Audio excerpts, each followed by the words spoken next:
Bien souvent, on donne ce verset tel que, sans développer son essence.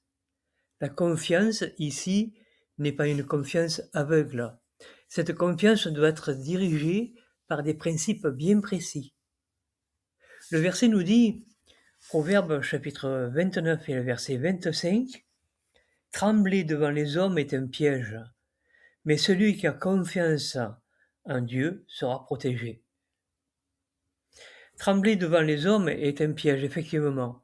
Si nous tremblons devant les hommes, c'est-à-dire que si nous écoutons ce qu'ils disent et que nous ayons peur de ne pas faire ce qu'ils disent, alors à ce moment-là, c'est que nous n'avons pas compris ce que nous dit ce verset.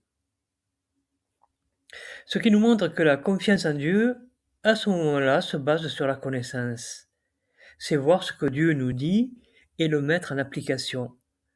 C'est à cette seule condition que nous mettrons notre confiance en Dieu. Une confiance en Dieu en dehors de ce qu'il dit n'est pas une confiance. On peut prendre un exemple.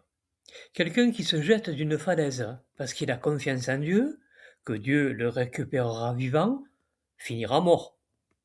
Sa confiance en Dieu aura été mal placée. Celui qui travaille dans une fausse religion place sa confiance dans des choses qui sont fausses. Comment peut-il être sauvé? Ce verset nous demande donc d'avoir du discernement. Écouter Dieu permet d'être protégé. Par exemple, si on écoute Dieu dans le domaine de la fornication, nous serons protégés. Parce que la parole dit que nous ne devons pas pratiquer la fornication et c'est une protection. Nous comprenons par là que pour mettre notre confiance en Dieu, il faut de la connaissance qui s'acquiert par l'étude de la Bible.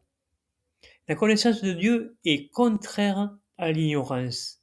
Dieu écoute notre esprit en profondeur par l'étude de la Bible.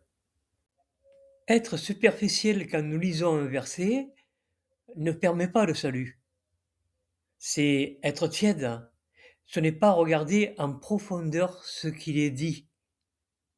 Malheureusement, beaucoup tombent dans ce piège. Un verset mal lu peut dire le contraire de ce qu'il veut dire. Un verset qui n'est pas approfondi ne peut pas apporter quelque chose. Il peut même apporter son contraire.